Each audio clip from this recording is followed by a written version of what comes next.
Abdullah and Aisha are one of the 250,000 students attending one of the many supplementary schools in the UK.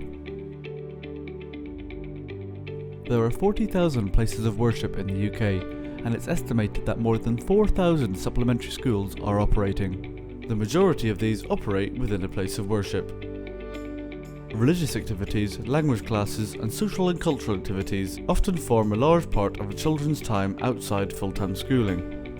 Out-of-school settings include faith communities, churches, mosques, temples, gurdwaras and synagogues have a vital role to play in the lives of many children and young people, and have a bigger part to play in keeping people of all ages protected and safe.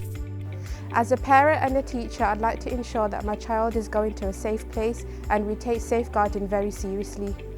At present, out-of-school settings or community-based supplementary schools are exempt from registration from the local authority or Ofsted because they operate on a part-time basis.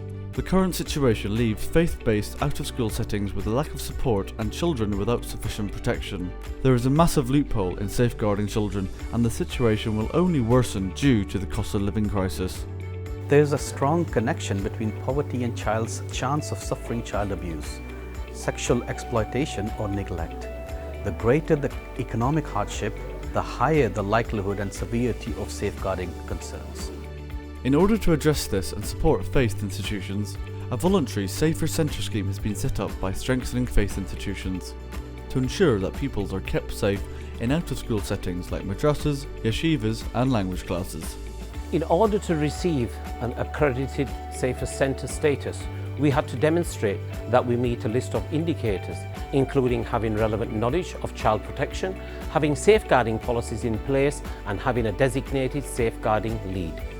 We have to show that we have health and safety in place, and that our staff are trained in how to conduct risk assessments. We have a trained fire marshal in our ranks as well as a qualified first aider.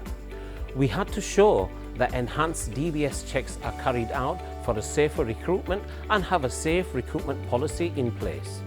As we work with children, we have a responsibility to keep them safe from harm. Safeguarding is about trying to make sure children do not get harmed and knowing what to do if anyone in your group is worried about a child. Strengthening faith institutions is dedicated to supporting every faith centre in England to become safer, more sustainable and a valued beacon within the community.